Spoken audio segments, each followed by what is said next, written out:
Я хочу сказать, что, естественно, наши народы взаимосвязаны историческими, кровными узами. И меня восхищает свободный дух чеченского народа, талантливость чеченцев.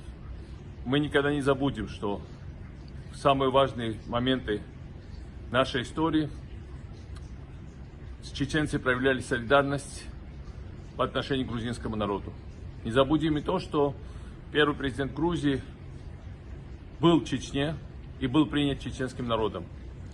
Естественно, у Кавказа есть свои великие герои.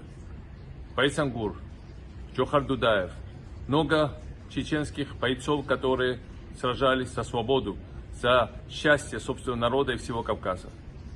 Конечно, это позор, что сегодня Чечней управляют просто бандиты и убийцы. Но это временная ситуация.